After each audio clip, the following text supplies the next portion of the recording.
Pas de Supercopa de España pour le Real Madrid, avec cette défaite 3-2 lors du Classico face au Barça. Assez déçu bien sûr par cette performance des joueurs du Real Madrid, surtout d'un point de vue tactique.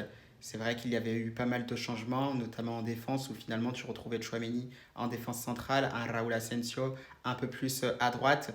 Et c'est vrai que tu manquais clairement d'agressivité par rapport à ce qu'on avait vu en Liga, donc en championnat. Là, c'était un Real Madrid qui était clairement beaucoup trop en retard et on retrouvait un Barça qui ouvrait le score assez logiquement par Rafinha qui est tout simplement fantastique. C'est vrai qu'il est impressionnant ce joueur-là avant que le Real Madrid ne réagisse, mais c'est là où c'est vraiment gênant parce que c'est encore une fois sur un exploit individuel, celui de Vinicius Junior, où ça nous rappelle aussi voilà, un Vinicius Junior à ses plus grandes heures.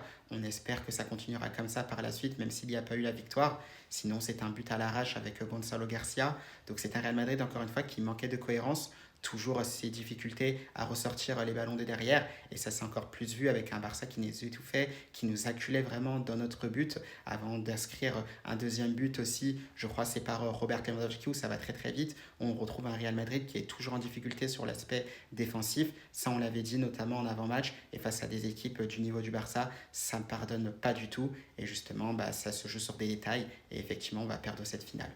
Alors là-dessus, c'est vrai qu'il y a pas mal de choses à dire dans cette finale-là. S'il y avait aussi un Jude Bellingham qui était un peu transparent, on avait du mal un peu à le trouver, l'international anglais, même s'il était un peu au four et au moulin. C'est vrai qu'il y a aussi cette sortie de Federico Valverde, mais surtout ce qui est embêtant, c'est que tu manques d'efficacité dans les deux surfaces, que ce soit offensivement comme défensivement. Déjà tout simplement parce qu'on sait que le Real Madrid encaisse beaucoup de buts, ça a été encore le cas ce soir, et surtout offensivement, il y a ces passes de Carreras et de Asensio qui doivent clairement casser le but. Malheureusement, c'est pas le cas et tu perds cette finale.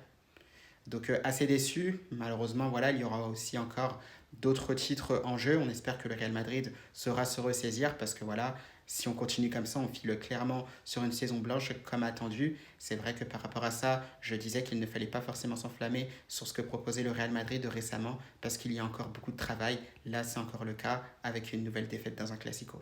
Donc assez déçu, mais bon, on va continuer de se battre, de continuer à croire en ce Real Madrid. À la Madrid.